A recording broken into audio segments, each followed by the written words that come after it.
I'd like to emphasize 3 points today. Firstly, I'd like to inform that our focus on childhood COVID disease is gaining our attention. We have said from this podium that pediatric population is generally asymptomatic. They get infection, often they get infection, but their symptoms are minimal, symptoms are nil, और अगर बीमारी बच्चों में होती है Covid तो serious shape नहीं लेते, हॉस्पिटलाइजेशन करने की जरूरत बहुत कम पड़ती है। लेकिन पीडियाट्रिक पॉपुलेशन में ये सिचुएशन बदल सकती है, वायरस अपना बिहेवियर बदल ले या और एपिडेमियोलॉजिकल डायनामिक्स में कोई चेंज आए तो हो सकता है कि बच्चों में कोविड का प्रकोप बढ़ सकता है। इसके ऊपर हमेशा से साइंटिफिक डेवलपमेंट जो हो रही हैं उसको सिस्टमैटिकली देखा गया है हमेशा से,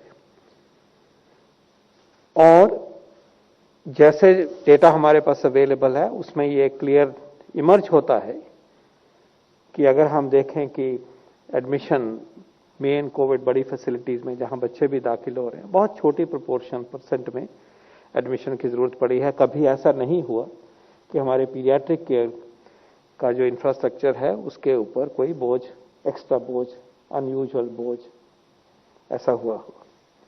लेकिन जैसे हम आगे बढ़ रहे हैं तो हर तरह के सिनेरियो के ऊपर नजर रखते हुए प्रिपेयरनेस को पुश किया जा रहा है बाय द डे, और इसको अपडेटेड रूप में देखने के लिए एक ग्रुप बनाया गया, नेशनल ग्रुप बनाया गया एक्सपर्ट्स का, और मिनिस्ट्री की टीम्स के साथ मिलकर काम किया गया सिस्टमैटिकली कि दोबारा देखा जाए और जो भी साइंस अब अवेलेबल है जो 4 महीने पहले या 3 महीने पहले नहीं थी उसको भी देखा जाए। उस सबको देखते हुए, जोड़ते हुए और देश के एक्सपीरियंस को समझते हुए, डेटा को समझते हुए, क्लिनिकल प्रोफाइल को समझते हुए, डिजीज डायनामिक्स को देखते हुए, पैंडेमिक के बिहेवियर को देखते हुए और वायरस की नेचर को देखते हुए new way to address this और रिन्यूड वे, अपडेटेड वे करने के लिए गाइडलाइंस जो हैं वो इस ग्रुप ने हमें प्रस्तुत कर दी हैं और इसके ऊपर इनको अडॉप्ट किया जाएगा, प्रोसेस में है, एक आधे दिन में ये हो जाएगा काम। कहने का तात्पर्य यह है कि ये काम जो हमने यहाँ अर्लियर मेंशन किया था, earlier also we had mention, वो काम तरीके से पूरा हुआ है और वी आर रीअश्योर यू कि पीडियाट्रिक पॉपुलेशन को कोविड के लिए जो जरूरत है वो उसका बंदोबस्त होगा और उस बंदोबस्त में कोई कमी नहीं होगी। और जैसे मैंने कहा उसको नई साइंस, नए एक्सपीरियंस, नए नॉलेज को भी भरपूर करते हुए उस तरफ हम बढ़ेंगे। लगता है कि 2 से 3% ऐसे बच्चे जिनको कि कोविड का चांस बीमारी का हो आए, अस्पताल की जरूरत पड़ सकती है, 2-3%। लेकिन हमारी तैयारी जो है उसके दुगनी 2.5 गुना कुछ होगी और वो सब हमारे सामने इस ग्रुप ने जो दिया है उसके ऊपर एक्शन होगा। मैं ये कहना चाहूंगा कि बच्चों में कोविड जब आता है तो उसके 2 रूप हैं।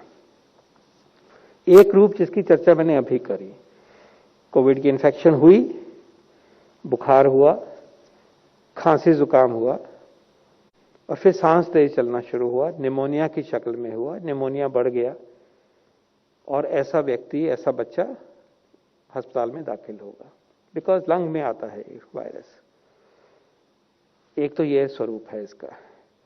लेकिन यह भी सामने आया कि ये कोविड होने के बाद 2 से 6 हफ्ते बाद ये खत्म हो गया। कोविड हुआ, पता भी नहीं चला, हुआ तो खांसी जुकाम हुई।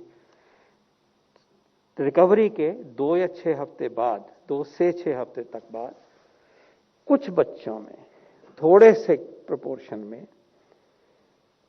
दोबारा कभी फीवर आता है, बॉडी पे रैश आता है, आंखें इन्फ्लेम हो जाती हैं, जिसको कंजंक्टिवाइटिस कहते हैं, डायरिया, वॉमिटिंग हो सकता है, सांस फूल सकता है, ब्लीडिंग टेंडेंसी हो जाती है। ऐसा लगता है कि बीमारी एक सिस्टम में नहीं है, निमोनिया की लंग में नहीं है, सब जगह जगह पे फैली गई है। तो इस सिंड्रोम को मल्टी सिस्टम इन्फ्लेमेटरी सिंड्रोम कहा जाता है। मल्टी सिस्टम मतलब एक बॉडी का सिस्टम इन्वॉल्व नहीं है, इन्फ्लेमेशन है तो इन्फ्लेमेटरी है, तो ये जगह जगह इसका इफेक्ट है। ये पोस्ट कोविड है। याद ये रहे कि उस टाइम पे वायरस बॉडी में नहीं मिलेगा और आरटीपीसीआर टेस्ट भी नेगेटिव होगा, लेकिन आप एंटीबॉडी करेंगे तो लगेगा कि हो चुका है। तो ये एक यूनिक बीमारी है जो बच्चों में देखी गई है।